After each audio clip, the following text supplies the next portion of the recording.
Yo, what it do, everybody? It's your man Dre, aka Dre on Wheels. Y'all already know what it is, man. Welcome back, everyone, to the 11:30 podcast, Talk Pro Wrestling. Yes, everybody, I'm back. We made it back here for some Talk Pro Wrestling. Yo, I appreciate everybody, man, everyone who's joining me this week on this Friday episode, man. We made it back here. I've been, on a break, man. I told you guys I'll be back October 14th. It's Friday. We're about to get into some Talk Pro Wrestling. Once again, thank everyone who's joining me. If you're watching on YouTube, appreciate it so much. And don't forget to hit that subscribe button down below. Yes, like it, leave a comment, do all that great stuff. And also, if you're listening on the audio side, Spotify, Apple Podcasts, leave a 5-star rating and a review, and follow Talk Pro Wrestling on Spotify. But boy, oh boy, it hasn't been interesting 3 months for those who have followed the 11:30 podcast and keep up with myself. Man, I became a dad. That story has just been amazing and so joyfulness, man. But check out the latest episodes of the 11:30 podcast, which they are now streaming on Spotify. So that's great, man. Also on YouTube, but definitely tap into that for all the great stories and all that, man. For real, of what I've been up to over the last three months. But over the past 3 months, man, I could not wait to come back and talk my crap. We'll talk pro wrestling, you guys. Yes, but here I'm not gonna be talking my crap alone, man. As you guys know, I'm excited. As you guys know, I got my guys, Commission Talk. They are in the building. But this week's episode, my guy BlackHart will not be joining us. He will be off this week. And also, Cyber Yeti. Shout out to Cyber Yeti. I hope you get better, man. For real. Prayers are here from the 11:30 podcast, and everyone is going to be joining me. But, like I said, I'm not alone, even though the two guys are taking off. I got my guy, buzzing with Marlowe. Warren Marlowe, he's in the building this week. Yo, Warren, man, what's going on with you, Brody? What up, bro? What's up? Yes. Also, guys, I want to do a little quick shout out for Cyber. Get better, man. We all deeply miss you, and you're definitely in our prayers. Cheers. Get good rest. Yeah, get some rest, man. We're going to talk it up. We're going to have some fun here. But, guys, Shiz was like, yo, man, I'm finding a replacement. So we got a replacement, you guys. My guy, Eric, he's going to be joining us here on Talk Pro Wrestling. Also, hello, week, the Joker of professional wrestling has arrived, kiddos. Okay, all right. That's an intro. Eric, what's going on? How's it going? Not too bad. Cyber Yeti. Prayers get well soon. BlackHart, you already know. Man and wife already told you what to do. God damn. Okay. Let's dive into it.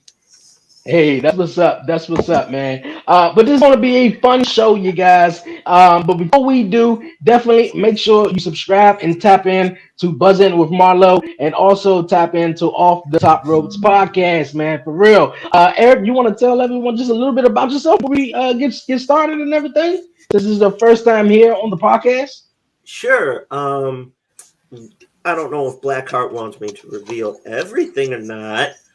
But I've been watching pro wrestling for almost 35 years now. I've been doing my thing, collaborating. Warren's seen me doing some stuff. And I got a little evolution for my show, as it were. I ain't going to reveal everything just yet. But what's called the DTA Pro Wrestling Podcast, which you saw on YouTube and Twitch, well, the Wrestling Asylum starring Eric the Joker will soon arrive. The only thing is this. Y'all ready for the Laughing Man to take control of pro wrestling on a weekly basis? I damn sure hope so, because that damn bat drives me insane. Hey yo, that cool introduction to say the least, man. Thank Really you. cool introduction, Eric. Once again, thank you for coming Thank you on the for having me. podcast this week. And man, we're gonna get into it. You guys, we ain't gonna waste no more time. We're gonna be recapping everything that went down from Extreme Rules and Bray Wyatt's epic return and everything we're gonna dive into. Like I said, this is the first episode back here of Talk Pro Wrestling, and I've been gone for some time and. I think after a week, I think a week went by and I was on break and Vince McMahon had retired and stuff. And it was news that Triple H, the King of Kings, is taking over WWE, head of creators and everything like that. And I want to jump out there first because I've said it on the commission talks on Buzzing with Marlowe and Off the Top Ropes podcast about how Triple H is really changing the WWE. I think Mark Henry, WWE Hall of Famer, said it best. He's fixing the WWE, and Triple H was one of those guys in the Attitude Era I did not like. I despised them because I was the Rock. I was a Rock fan. I'm pretty sure Warren know what I'm talking about. But now over the last 316. couple of weeks or so, man, he's just been knocking it out of the park. But first question up, man. Do you think Triple H is on the right track of fixing the WWE? And if so, what has been your favorite part since returning? Whoever want to go first, Eric or Warren? Go ahead, buddy. All right. So Warren knows this a little bit. BlackHart and a lot of other people know about this. The last couple of 4 or 5 years, I checked out of the WWE bubble. I fell out of love with it. Thanks a lot, old fart. That's what I call Vince, old fart. But I always kept my ear to the grindstone. I checked out other products, but I always kept an ear on it to just be like, that one day, if he dies in that chair, whatever it is. But then I heard he retired. So I'm a pro wrestling fan. At the end of the day, I still kept tabs on the product. Well, here's what I remember thinking when I heard he got control in terms of the book and all that. My initial reaction was, okay, let's see where he's at in a few months. A few months have passed. He's on the right track. However, he still has a lot of things to get cleaned up. Prime example. We just mentioned it to start the show. Bray freaking Wyatt. You got him back. Another example. You did this trial thing with Ezekiel, which was stupid. It was just this Elias's brother. Stupid. So guess what? Now you're bringing back Elias. Now I better hear the words Elias Sampson, who he was when he broke in at NXT. And the reason I say that is this. Vince made a mess over the last couple of years. Now, Hunter is cleaning it up. Is he doing okay so far? Yes and no. There's still things that need to get done. But at the same time, you're seeing things get better from the standpoint of taking talent that Vince probably would have crapped the bed with. I'll give you one or two examples in a moment. And if they weren't released, bringing them back and putting them where they need to be. The best example I will give you is a tag team in NXT, The Ascension. What happened? They killed it and were over with the fans of NXT. You called them to the main roster, and you made them a joke. I mean, that's the best example for what Hunter is cleaning up. But the only thing I will say is simple. He has still a lot to do, but he's getting there. It's just going to take a little longer. But this tribalism and the fans all going instant gratification, that's slowly dying. That's died over the last 3 years. We are now getting longer storytelling, which is what needs to happen. I leave it up to you. All right. Okay. I definitely agree to some points, man. Warren, you want to go ahead? Hold up. I know everybody's ready. Let me get the commission juice in. God forbid on this one. Oh, here we go. All right, so first and foremost, things have changed. The only thing that really has changed, and this is one thing I do need to point out about wrestling, and I've learned this in training school and everything like that, is wrestling is whatever you want it to believe to be. It is a chance to escape lifestyle. It's a chance to escape work situations, relationship issues. If you didn't get to go to your friend's birthday party that week, it's something to escape from. It is a cinematic soap opera, a physical aspect soap opera. Now, when you sit here and I gotta say this, Eric, when you said that, with Elias, with Ezekiel and stuff like this, me and Dre were on the same page with this thing. We were upset. We were a little iffy on it, but I said just let it happen, and I guarantee you, you're going to think about this story. Regardless of how you feel, you are going to think about that story. Hey, shout out to Cyber. The saying he says, living rent-free. Ezekiel lived rent-free into everybody's mind because it was something that was approached. Vince had a way to make you think of stuff and constantly talk about it each and every single week. Regardless if it's good or bad, you still talked about it. So, that part, I'm happy to see Elias back, whatever. But I like the thing because they made it an actual gimmick. They made it into an approachable thing to be like, you know what? I have to think about it. Think it this way. The story that Kevin Owens had with him, that worked for that because Kevin sold it insanely to get that approach. No, that's Elias. Da, da, da, da, da. And you were invested into it. You're like, is that Zeke? Is that Elias? Is that Zeke? Which one we got? Are we going to see his grandpa next? His sister? What are we going to do?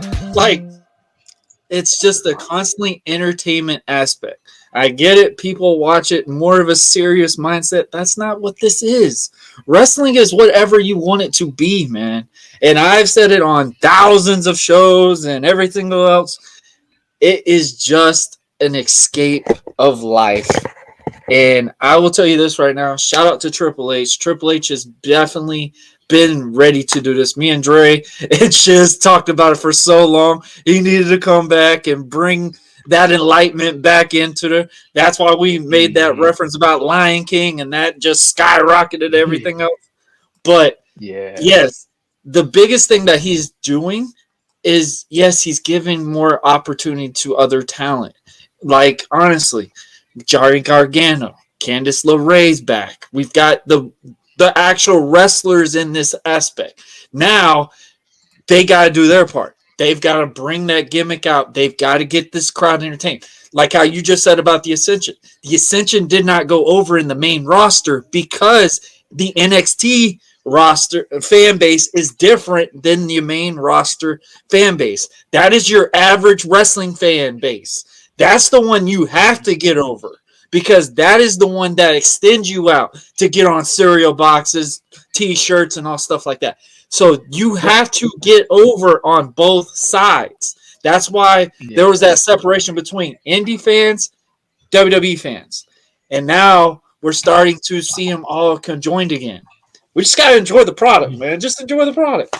Enjoy every wrestling you can.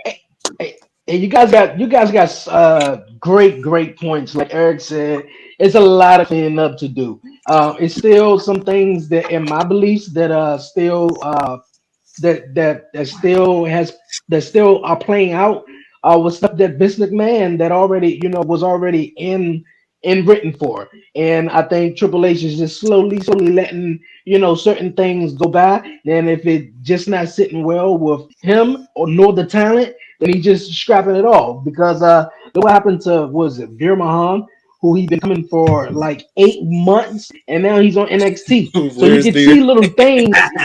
Even the Ezekiel thing, I'm pretty sure maybe he didn't like it. Also, that was Vince McMahon idea. So we haven't seen that. So that's why we're getting Elias next week.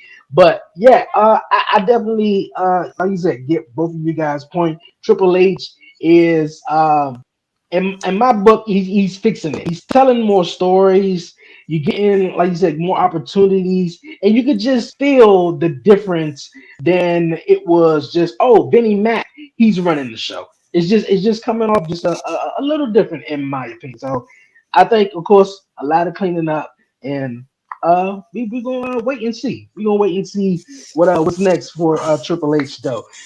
Extreme Rules went down this past Sunday, and I'm gonna go around and get everybody thoughts on the show. I'm gonna start with Warren Marlowe. Any favorites or the dislikes, or what was your favorite part about Extreme Rules?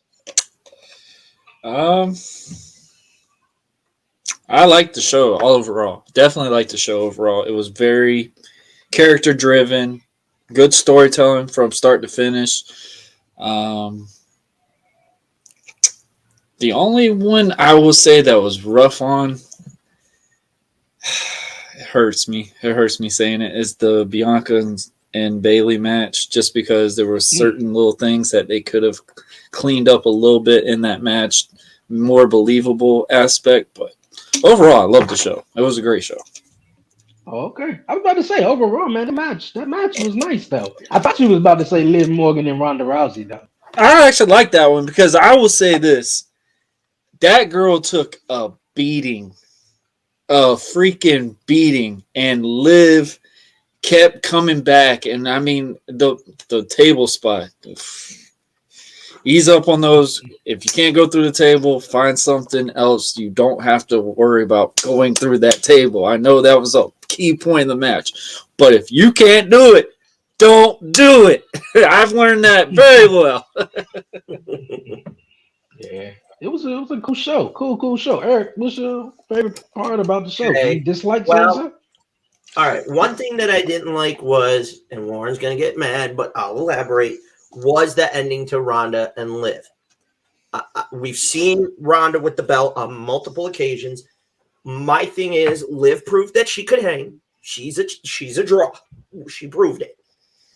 Now, where they go with her character remains to be seen. We all saw the post where she's in the corner and she's got the deer. We all saw that. Show overall, I give it a 9.5. At that particular moment when the fight pit ended, it was at a 9.5. Until,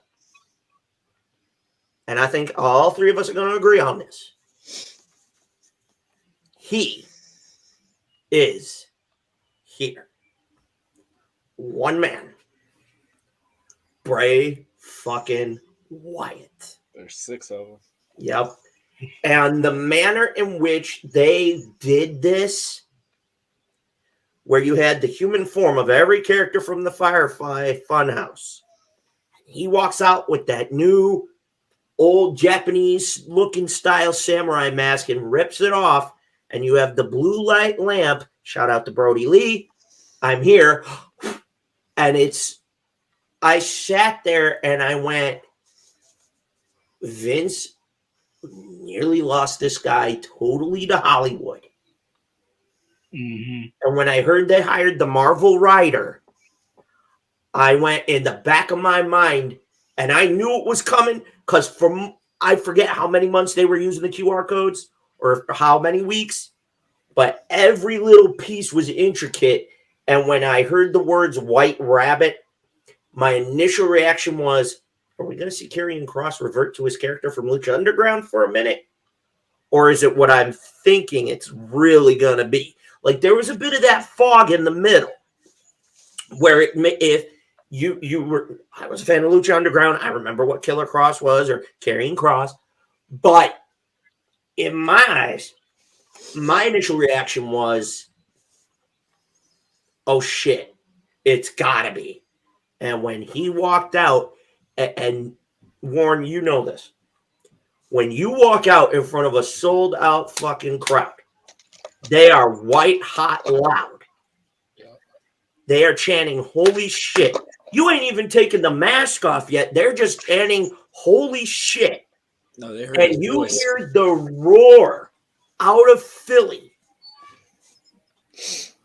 I went, now we're back on track. Wyatt showing up, I went, okay, do me one thing. Do not put him in the title hunt now. Wait for it.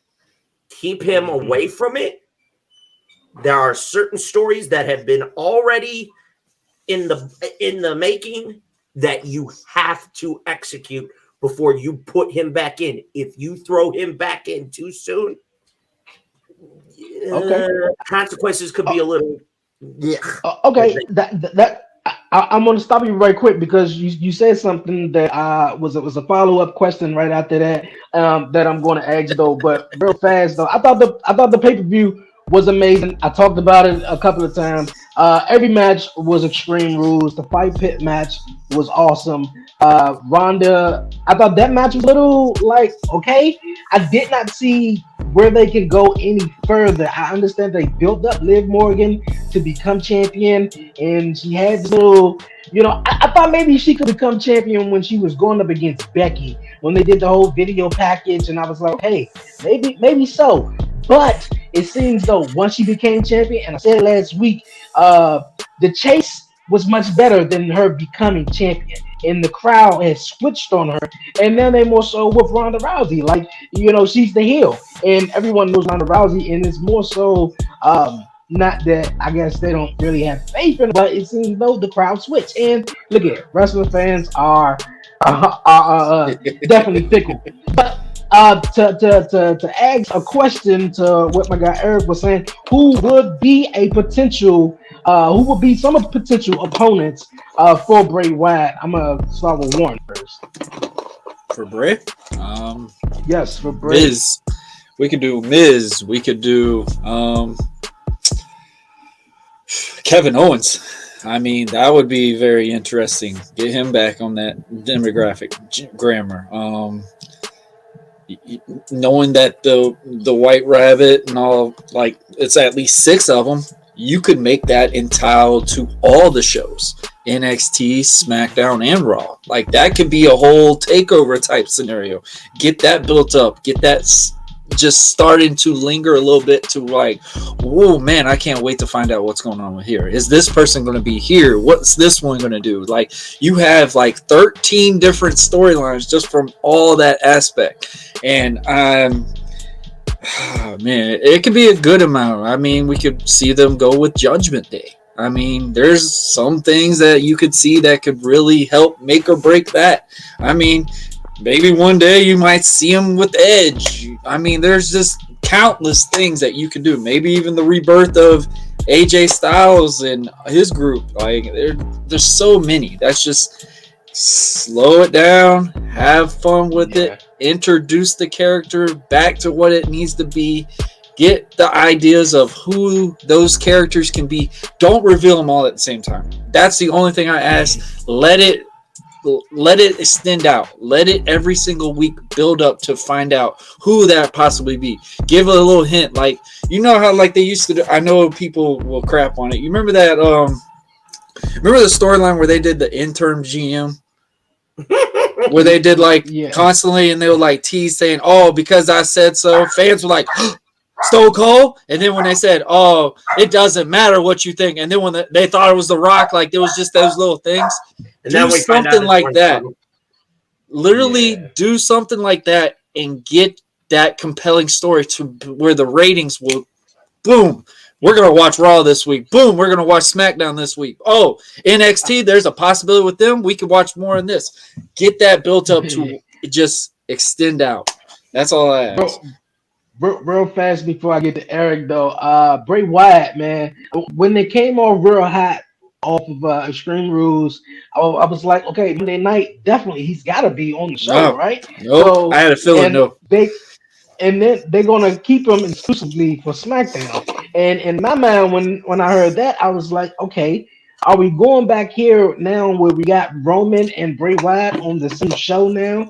Because eventually, they're gonna kind of like have them cross paths. But I hope not. I just hope not. But I'm gonna get to Eric. Who you think would be some potential opponents, like you said, that could be in mind? And because this whole Firefly Funhouse and the creatures, the real life creatures, I think that was something new to me. Because once I seen it all play out, I was like, I heard about it, heard the rumors though, but I just like to see stuff play out nowadays. Just what's going on. All right. So one of the things is 4 years. We've often been teased with it. We know there's a finishing move named after it in the name of Sister Abigail. Who the hell is she? We know the mythology behind it. Bray's a mad genius when he's come to putting that together. The problem is you almost teased it with Alexa Bliss to a level that had she been used as the means to bring it to life. I mean, yes, she did it to a degree, but to go to that next level and fully adopt it, you would have been sitting there as a fan going, holy shit, all these years, and how they would have put it together. Second, we need a definitive face as to who she is now. We've been teased with it for almost 10 years, for as long as Bray's been putting this together, and he is a genius. I think, to me, personally, two things. Do not let that mythology get sped up. Continue on the path that he's been on. Let him do it that way because it's been working. He's already building a legendary career, not necessarily just matches, but the persona alone. And the best example I can give you of quote unquote passing the torch from a dark side character is when he pushed and provoked the return of The Undertaker at Mania 31. Because for nearly a year, you were like, is he going to be back? He just lost the streak the year before. Bray starts provoking it. All of a sudden, you started seeing the warning signs, the rocking chair, the lightning, all that shit. So he shows up. They have a great match. But to me, eventually, Bray has become that dark character. And I'm not saying it in the literalist of senses, but picked off where Taker left off in terms of that dark character mystique, that who's summoning the lightning, who's playing with those type of things. The other thing is, and we'll talk about it, I know we're going to. There are certain guys right now that Bray cannot work with. They are in stories that are still going. You need to get a story to culminate and end before you put him in. Now, would I like to see him go one-on-one against Karrion Kross? That is a match that those two, there is magic I know will work. You have the Master of Time against Bray. If I'm the booker, here's what I'm doing for that one. Here's the finish. You got 45 minutes. I don't care what the promos are. That's your match at Mania. Go have fun. Call me later when you see the check. I would not give them a fucking script.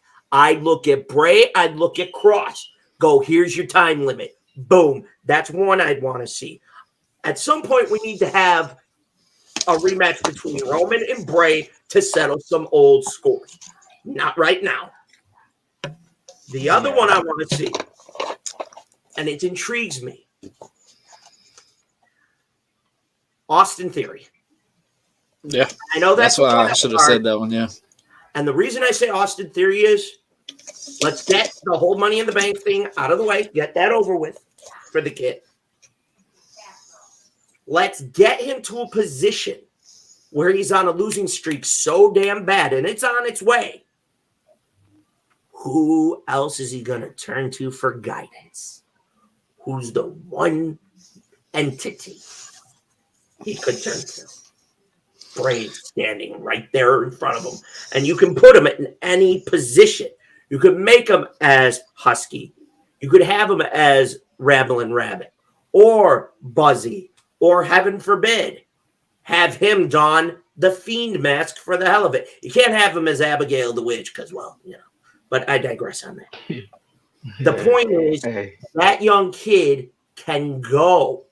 It's the story has to be right. For Bray, there's a lot. Right now, I don't want Bray anywhere near any titles for the moment. I'm not saying he doesn't deserve it. It's you're coming back into the mix, get into a groove, then go after it. Yeah, I think that's what we're gonna see on SmackDown. Him coming back into the groove, and Raw needs it a little bit more. yeah, that's what I was hoping that they would pull that off, but I think maybe not because of the whole season premiere and DX celebration. But hey, that's that, man. I'm glad to see Bray Wyatt back, man, for real. We're gonna move on, you guys, here on Talk Pro Wrestling. As we was talking about Roman Reigns, something he said last week on SmackDown, and it's been going around. And I gotta ask you guys, man, is Jey a hothead? Is he doing a little bit too much though? Is he you know He's is he not a being hothead? oozy enough. Took the words right out of my Hey, mouth. man. Not Hey, being yo, too that oozy, was you know what I mean? hilarious. All right. Hey, Dre, Oh, didn't I tell you man. that watch that Sami Zayn additional because you were against that first two and you knew Blackheart. Blackheart was all against it. He's like, this is terrible, blah, blah. I said, I guarantee you're going to love it at the end. I guarantee it. And it's been perfect. And now that you have all these weird storylines, you have so many options now. You could question, go, is the bloodline going to have trouble now? Like, what's going on? Like, what's going on? Look at him. He said, say what? Look at him. but yeah, man. I don't know. I think Jay's not being too oozy. I think he's being too, not oozy enough, so. Yeah, I don't think he being too oozy, man. That what he said that was hilarious, man. When Too he does the hilarious, hand, though. when he does a little hand gesture and goes, yeet, that had me it right there. Yeah, my dog. And then the crowd screaming, yeet. Oh man, this is going to be interesting to play out though. But we all know who the head of the table, and we seen last week with with Logan Paul try to stir up some confusions and saying who was the tribal chief and head of the table, blah blah That's blah, Black Adam. That's all the head that of the stuff. table. He said that out in the. There you go. That's what I'm getting to right now. Yeah. The Rock was at an interview, and he was asked, "Is who's the head of the table?" And The Rock said he is the head of the table. Now, I don't think we really gotta have this question though. But is The Rock the head of the table? Because he's doing movies. He's bringing in all the bank though. I mean, even though Roman Reigns has been champion for 2 years, but is he really the head of the table? Oh man. He ain't beat the one yet. He ain't beat the one yet. Are you kidding me? He thinks, I don't know. I mean, no, not even ahead. close. Not even close. And I'll tell you why. 2 things. 1, Roman has not had that iconic rivalry that Rock had with 316. He has not had that yet. He's going to get it, but he hasn't had it yet. He's close. 2nd, Roman has been in a group, solo, back in a group. Rock was in a group 1 time his whole career. And the difference is Rock was only in the Nation of Domination. That's it. 2. The Corporation. Sorry, I take that back. Corporation. I forgot about that. But we don't talk about that for certain reasons that I have because, well, as a teenager, I lost a little bit of this, okay? Just saying. Anyway, so my thing is this. Where is the best rival to Roman? Who's the only one that can pull it out of Roman like The Rock and Austin could do for 3 Manias in their career? The type of story that WrestleMania 15 and WrestleMania 17. Think about it. Oh, God damn it. Okay? This is the thing. How the heck is this fool? Austin left for 8 freaking months, came back and still rocked the joint in a 1-month build at Mania 19. Roman is not there. He's close. To get it, he wants to make that claim. Rock just opened up the freaking door to say, you want it? Guess what? So sorry. Here it comes. And this is the only thing I'm going to say, and you guys can disagree. It doesn't need the belt. You got to get it off of him. You're going to LA. The match doesn't need the belt. If the belt is still on Roman at Mania and you have Rock beat Roman, you've got a problem. No. I'm so glad. I'm so glad that you mentioned that, because I was just thinking that we got Austin Theory as Money in the Bank, and a possibility that Cody Rhodes is going to return and maybe win the Royal Rumble. How are we all going to set all of this up, though? I mean, we can leave Austin Theory to the side and maybe possibly come down and try to interfere. Two different ways. But go ahead. Okay. Two different ways. All right. Either you get the title switch at Royal Rumble, or what you can do, which they've put themselves in this bind, which would it probably would happen. If you got Rock versus Roman, that means Roman's going to face the next person and probably drop that title at that end. And then, obviously, you have that separation point. There's 2 nights of WrestleMania. You can have 2 nights for Roman Reigns to face somebody. So you got Rock, and then you drop that title there, and guess what? If it's Theory or whoever cashes in the Money in the Bank, whatever happens, they can cash in on that Raw or that Mania. Get their moment. Like, there's different ways. I want it to happen is defend the title at the Royal Rumble. That was one of my favorite Rumbles that has happened in so dang long. I literally could not guess who would have won that match, because it was just like, you got Goldberg, you got Undertaker, you got Brock Lesnar, you had all these guys coming in this one, and you're just like, I don't know who's going to win. AJ Styles made his debut. And I mean, it was just constantly big names on that Rumble every single time. And I'm just like, man, I don't know who's winning this. And then when Triple H won it at the end, I was just like, I couldn't guess it. I would not have been able to guess that one. So, like, do something like that, because it not only makes the Royal Rumble mean something again, but it gives a newer feel to what we're trying to bring, that this product is getting fixed, more revamped or something like that. So I think that would be a smart way to do it. But what I was thinking more so of, if they're going to take the title off of Roman Reigns and have this matchup with The Rock and Roman at WrestleMania, I think the perfect time, like you said, would be the Royal Rumble, because the road to WrestleMania starts at the Royal Rumble. And what way to kick off the road to WrestleMania by having Roman lose the title or so, and then that's how we get him in that match, and Cody wins the Royal Rumble. So I don't know how we're gonna get there. There is a way to do it. Okay, I'm gonna go ahead. I mean, there's 2 nights of WrestleMania. I would not think that they wouldn't think of that. Yeah, but I don't think Roman would sign up for 2 nights. He'll win one and then lose the other. Yeah, I don't think Roman. I got to agree on this one. I don't think Roman would sign up for that. But here's how we get out of it to avoid it. Real fast. Yeah, you said lose one and the other one. Quick. Put the belt on the line in the Rumble as Roman's prepared to win. One of the members of the. Oh, that's exactly where I'm going with this.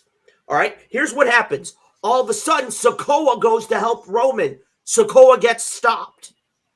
Sammy runs out to tell Sikoa, no. Don't get involved. Somebody else is handling this. Off goes The Rock's music. That distraction causes Roman to get eliminated. He loses the belt. Roman gets so pissed off. He starts making a fuss on Raw, SmackDown, doesn't matter what program. Rock comes out, puts him with a rock bottom and goes, you've gotten out of control. I got sent to put you back in check. I'll see you in LA, bitch. Leaves. You don't even have to have the 2 of them lock up. They just go back and forth, run in their mouth, and then you can have Roman hit a spear the week of WrestleMania. That's all you got to do. That's how you get the belt situation dealt with. Okay. Worst case scenario. Have him have Roman once again defend the belt in the Rumble because he's being arrogant and cocky and wants to prove a point. Exactly. Hey, or you could just have this guy win. No, I'm just kidding. Calm down. Hey, Hunter, I'm warned. This past Monday, we also seen a little maybe shades of maybe we might get a rematch between these two. Brock Lesnar versus Bobby Lashley 2. Is this going to happen? Because I was so shocked. I was so shocked to see Brock Lesnar pop up on Monday Night Raw. So shocked. I was happy because I'm like, okay, here we go. I liked it. Two big behemoths. Let them go. Let them have fun. Let it throw down. Are we going to talk about the other thing that happened on Raw? Crown Jewel. That sounds very interesting. I mean, the show right there. Draw it up. Let them have fun. Look at this pool. I thought you were sleeping.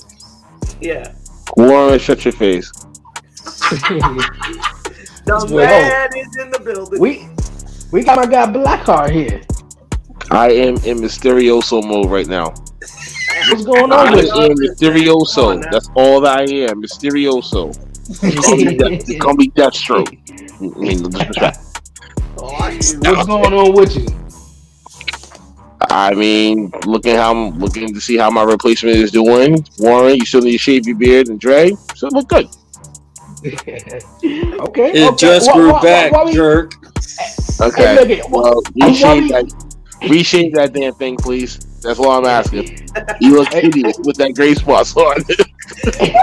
Hey yo, why we got BlackHart? I gotta ask him his opinions on the Bray Wyatt return and everything. Holy shit! I know I walked into something. You done it. You done it to yourself. The whole world in his hands. Yo, no bullshit. I had a bad dream that night though because of that whole shit. So that ass, bro. Let's just say that shit was effective. A lot. I ain't gonna front. That whole shit had a lot of us kind of like stunned in disbelief. Like, okay, when's this person gonna come out? When's he gonna come out? Is he gonna come out tonight? And then right at the very fucking end, when the credits hit, and then the screen and all the lights turned out, you're like, oh my god, it's happening! Now you're seeing it bits and pieces.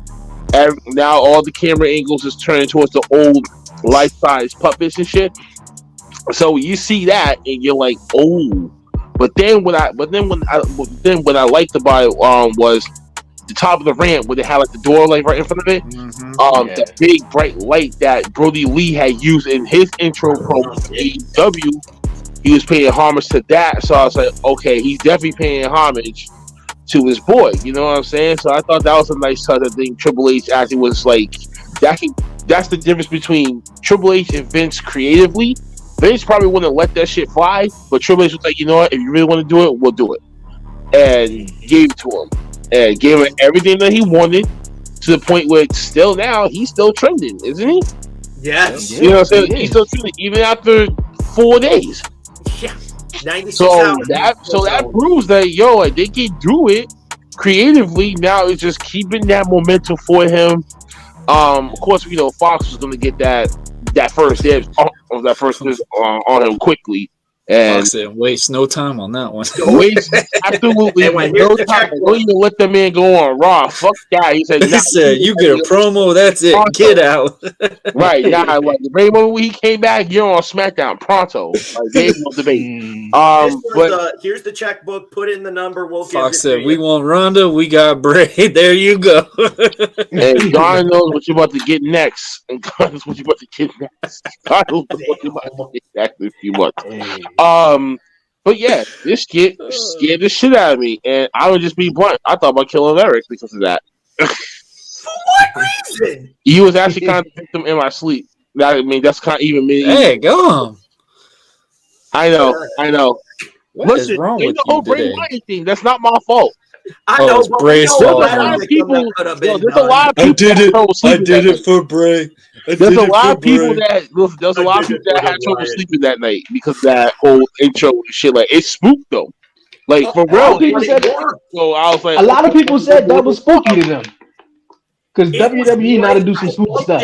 Bro, did y'all see what I told y'all when that Marvel writer was getting signed by WWE? I said, watch some storytelling going to happen. The aspect of it. The movie Endgame says it all right there. For a resume, done. That's what you can bring to me. Sign you up right now. What do you want to do? Bring me at least. Fire the rest of the writing team, that writer, and 2 more like him. I'm good. That's all I need. Hey, that's the best part about it, man. I love that part though. Bray made me do it. I dig it what they doing, man. Listen, man, don't let that man pop out in your dreams like Freddy Krueger did. Are you shit? Listen, man, we're in Halloween season. Find out loud. Well, Halloween comes back today? Yeah, Friday. Yeah, there you go. I laughed at Chucky when I was 8. I laughed at. We're not gonna talk about Chucky, man. My daughter's all about Chucky right now. This is weird for me. My 3-year-old into a Chucky doll. I did that the other day at the store, guys. This little 7-year-old kid's little brother goes, starts running around. He was touching the damn doll. He thought he made the doll come to life. I got the kid so damn good. His dad was like, Yo, Lord help me. And all his sister goes, Chucky's here. I blame the TV series. I wish I had that. I wish I would have recorded it. Chucky is here, and Halloween is definitely here, though. We're gonna move on to another topic, you guys, and I want to ask my guy BlackHart, since he's here, Mysterio. You know, can't see him though, but he's here, and he always. That's right, motherfuckers. I'm everywhere. And he always still in the podcast. Warming you and shit, bitch. he always still in the tea, and also I want to ask him though, what's going on with AEW right now with the backstage drama though? We got Sammy Guevara and Andrade now. There's too many chefs and not enough servers. That's all I really got to say about this. Too many chefs, too many egos, too much pride. Tony Khan is not that leader as you guys would think. It's starting to show. You start seeing the cracks being developed within the company itself. Even when you put these people in these positions, they're still not probably even doing their job effectively anyway. Or certain people just really just don't care. They just be like, yo, listen, they see what Triple H is doing right now. They're trying to figure out ways to get out of that contract. There's a lot of people that's like, you know what? Don't even use me. Let my contract expire or buy me the fuck out. Let me walk, please. But you're trying to conserve and save CM Punk out of all people to stay in this company. But everyone else is already like, what the fuck, bro? Like, yo, we need to go. So that's already bad enough that you already got some people that actually wants out of a company that was so highly favorable for the first 3 years. So that's really a bad sign. Triple H is actually bringing a lot of these people and be like, And I know Tony Khan had been punching the air when he seen Bray Wyatt return for WWE. He's like, fuck, shit, motherfucker, bricks, like all this crazy shit. He could have been like cussed out, fuck the store, pissed off as he can do. But what more can he do? I think he's in the red right now by $17 million. So right now he can't really spend too much money, and if he has to, he got to release some people. He's got all that money. Remember that? He's got all the money. Remember. But this is what happens when that whole time frame of the Black Wednesday situation with massive releases would happen. Vince was smart about oversaturating the market, and look who came up with that paycheck, that checkbook, and signed majority of a good number of that crop. And now look what's happened to them. Mm-hmm. So Tony is actually kind of crumbling. He needs to get the advisor help that he needs to kind of keep his ass afloat, stay fucking focused. Because if he don't, I wouldn't be surprised if some people be like, you know what, nah. But be like, you know what, nah, I'm not coming back. I'm done. Pull a whole Tony Storm with WWE, but I quit. I'm just going to fuck home. And just release me, please, because I'm not coming to fucking at all. And then once that starts spreading, Then you saw the massive overhaul of AEW talent leaving and where they're gonna go next. It's a whole thing over and over again. It's like one of those reoccurring cycles that happen in WWE. Once one company has massive releases, what other companies are going to take them up, and what's the other ones that don't get picked up? What they're going to do? Yep. And as this affects Warren'sville, because the independents have been taking a massive hit because of these high-priced wrestlers that's coming into the indies, and these promoters are paying. They're asking for a way big payout. So that's going to become a bigger issue for later on if this keeps going the fuck up. You know, people trying to progress, not regress. They are asking for a huge ass payout. I'll just leave it at that. You can ask Warren that shit. For an autograph signing at minimum. I'll just leave it at that. I'm not. Right. You can ask Warren that shit. I know because I know that he knows about that. When it comes to the pay grades of different people that come into that promotion, even if it's only for one show, how much are they getting paid compared to the regulars that actually show up each and every month or each and every 2 months when they actually do it? Yep. That's gonna hurt them too. It's no leadership in AEW, man. They just Tony hasn't reached puberty yet. That's false puberty. That's false puberty. I believe it. I believe it, though. I believe it. I definitely do, man. AEW is just all over the place. But you guys, man, we're gonna move on here on the podcast. I believe last week we lost a former Tough Enough winner in the name of Sarah Lee. She was the age of, I believe, 30 years old? Yep. Yeah, man. She won Tough Enough, and it was I forgot what season that was. That was in 2017? 15. It was the one with Mandy Rose and Sonya Deville in it. Gotcha. Yes, it was. Any favorite moments you guys remember her? I remember her. I remember how well she was progressing on the show, and she was coming really into her own, and she was finding herself. And then, when she made the announcement after she won, I forget how many months later, that she, was going off to be a mom. I'm like, hey, different roads lead down different paths. That just happens. But when I heard about it, and that threw me off. And I mean, hell, it's like, yeah, we get it. That people die every day, but it's like, this is out of nowhere. 3 kids, a husband. What happened? Was she talking about Sarah? Yeah. Was she sick? Was there something she wasn't telling nobody? This was just, I know everybody on the show here is going to say it. This was bloody random. No, but I was like, that was my facial reaction just now was exactly that. I was in shock. I'm like, what? Yeah. Daddy. You're right. I knew exactly who she was. And the thing about it for me was, when she won, I went, give this girl a year in the Performance Center. Give her 2 with NXT, because you want to build it right. I knew then, this girl finds that one thing to turn the volume up to 11. Here's the rocket ship. Here was her cute butt. It's going way past the moon. It's off to Mars. That's how much I saw that she would be. But then, of course, she went off to become a mom and a wife and all those things. This was just like, oh my God. Too damn young.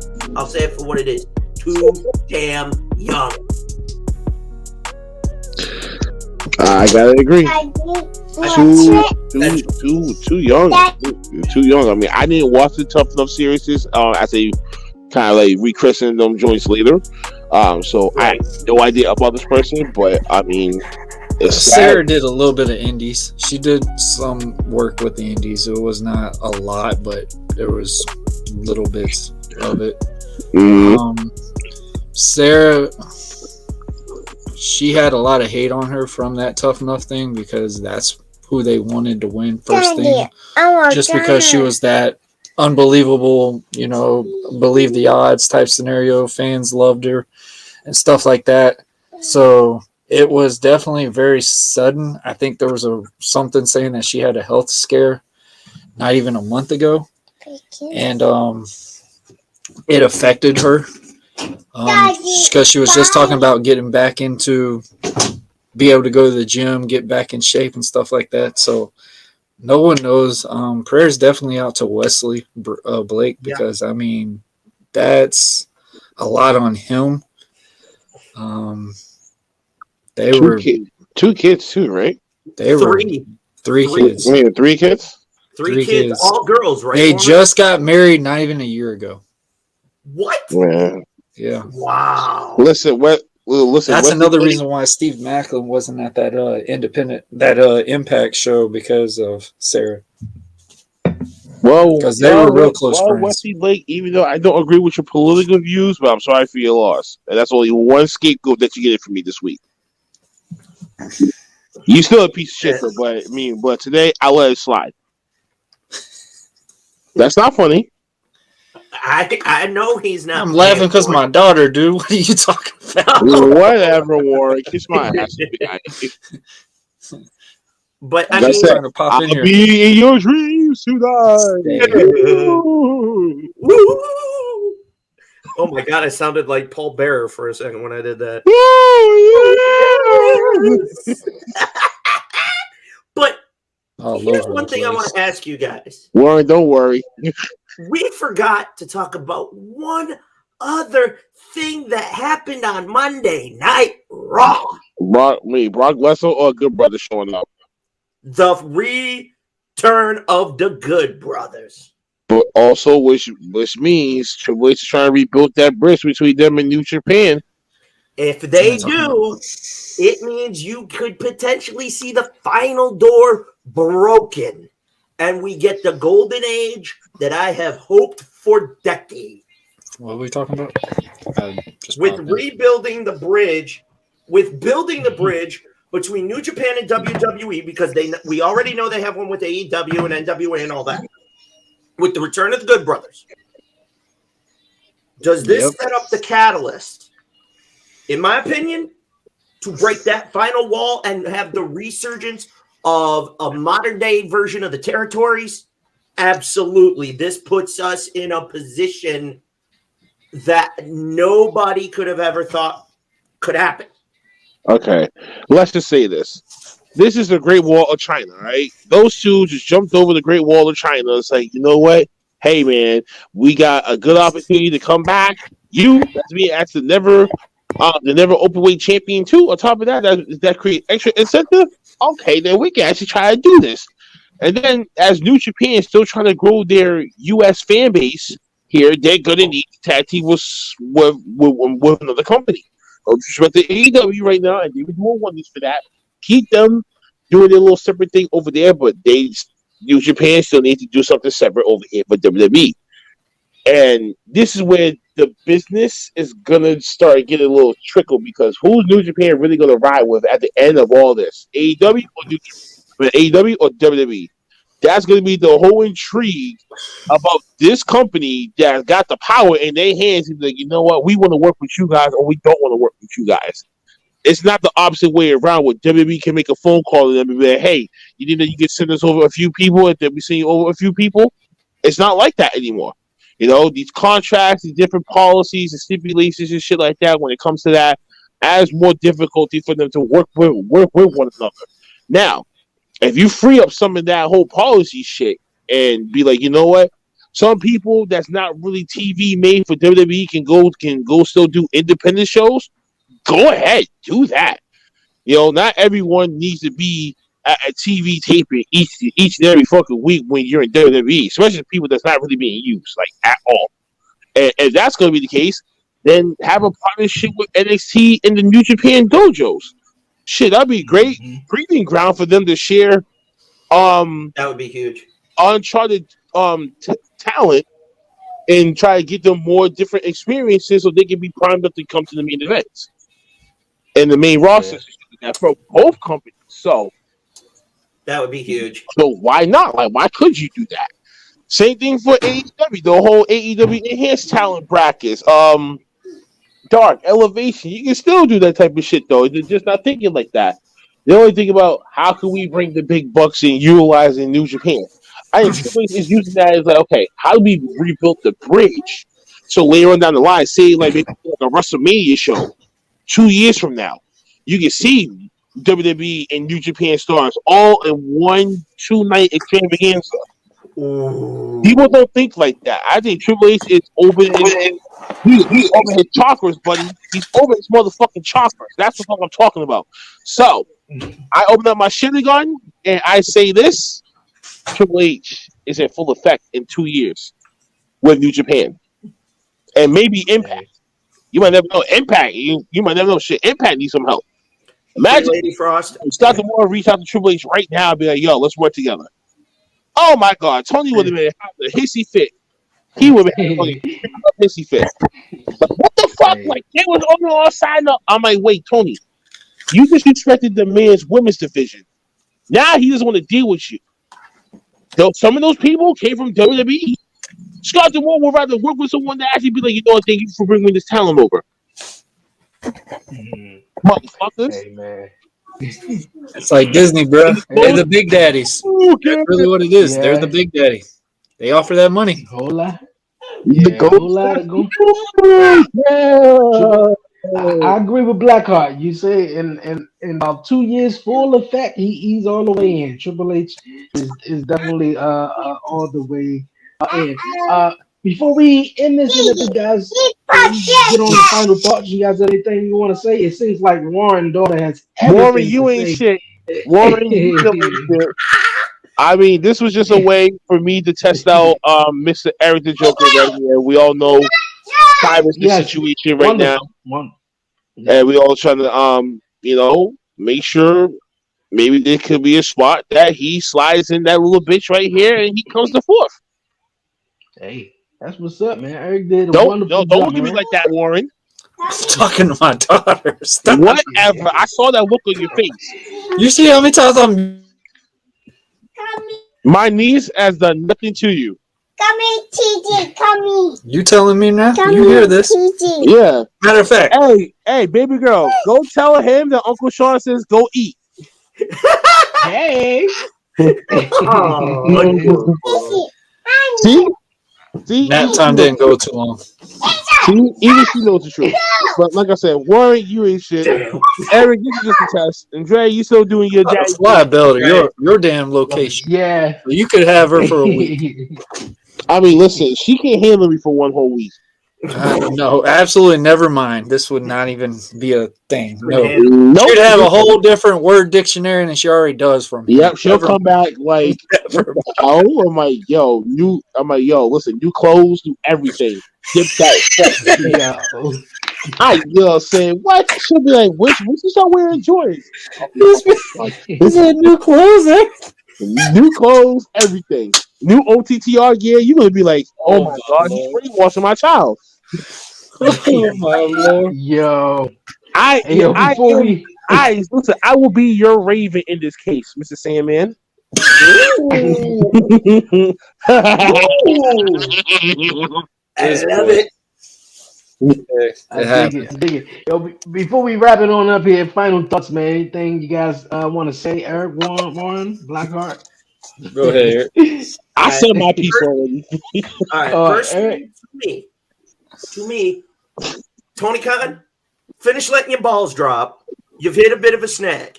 Triple H, you've got my attention. Keep it. I want to see you go higher. Not like, even though I'd like to, but what I am saying is, Hunter, you now found the spark. Turn it into a fucking inferno and return us to what we know, what we want. Get rid of the label sports entertainment for good. That's not going to happen.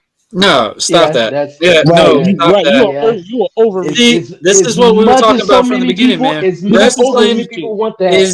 As much as Real fast. As much as people want that, though, I was at AEW last Wednesday, and actually, Sports I just entertainment watched and it. wrestling are the same thing. I, That's never a yes, difference. and I just watched it back last night. It's a match between Brandon Cutler and Serpentico, and Brandon Cutler.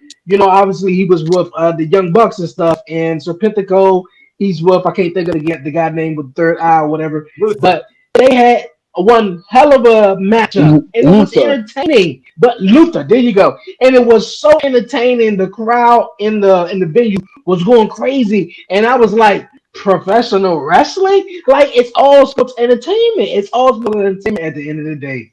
At the end of the day, right? But it bleeds into each other. Eric, when you say stuff like that you gonna get in trouble for something like that one, just because it is. You have a whole people trying to argue with you about this point. It's they're the same thing. That's one thing I've learned when I did this is like you have to be an entertaining aspect. So literally, the promo work, your body work, all that, it's got to be entertaining. People are not just gonna sit there and watch somebody just tussle up and do a suplex or something like that. Like an average fan, they're not just going to sit there and watch this and be like, hey, man, that's pretty cool. This is fake or something. So does that mean the same thing for you? What? Does that mean the same thing for you with your whole Deadpool character? Oh, my God. Here we go. Yeah, Captain America mixed in with fucking Deadpool. I have trademarks to that character. It's not Deadpool. Stop it. Yes, it is Deadpool. Stop it. Dude, if you throw on that fucking mask right now, I promise you are Deadpool, just in Americanized form. Hey, listen, if the Patriot would have disguised like you back in 1997, believe me, that would have been copyright infringement. Oh, my Lord. Warren, you got anything you want to say, man? We're back. It's always great. It's always great to be here, be on the 1130 podcast, Talk Pro Wrestling. Obviously, with our commission as well, even though my boy's like John Cena right now, but the voice is just all over the place. And Bray. I told you, motherfuckers, I'm everywhere. Lord help us. Cyber, prayers to you, brother. Hope everything gets better for you and stuff, man. We miss you. You will always be one of us, regardless of whatever happens. You will always be one of us. Eric, pleasure having you on today. Always a blast. Guys, y'all can check out my episode, Buzzing with Marlowe. This week, we are talking to Flynn Hendricks, a 15-year veteran into the indie scenes. He actually was an extra in SummerSlam just recently, so definitely going to be a great chat talking about that one. If you haven't, check out our last week's episode with Larry Hankin. That was a great chat. I'm still in starstruck mode a little bit just because that was just a very good one. Also, guys, y'all can just check us out on audios, wherever you get your podcasts, and get you a hat, whatever, and stay away from BlackHart. Don't let your kids stay over his house or anything like that, because this man... I am not Michael Jackson, motherfucker. Now, just for that, first of all, I never said any reference like that. I was not going anywhere near with that reference. I swear, God, when I see you in person, I'm gonna slap the dog shit out of you. Just for that one little comment right there. Oh my God! I definitely didn't refer you to Michael Jackson in any way. When you say that, man, that's a metaphor, bro. That's a fucking metaphor. I think people. I didn't say nothing like what you said about Austin Theory. Fuck that, man. Fuck that. No. I was talking about grammar, stuff like that. No. The F-bomb will be a regular word for your child. All right. Don't let guys, it's also great. No, great. Thank you guys. No, he should this is what I missed. No, this is what I missed. Been gone for 3 months. When he comes to visit, that's what the fuck that you should have said. My bad. Everyone. This is the 4th episode of Commission Talk Back. Okay. This is the 4th episode of Commission Talks, you guys, man, and we are at it, man. We are going at it, season 2 of Commission Talks, and this is the first episode back of Talk Pro Wrestling. Yo, I love it. Next week is my turn. Next week is my turn. I'll be back next week. There you go. It's already confirmed. We're gonna be on Off the Top Roads podcast. Make sure you subscribe to Off the Top Roads podcast. Tune in. Also tune in to Buzzing with Marlowe. This was definitely a dope one.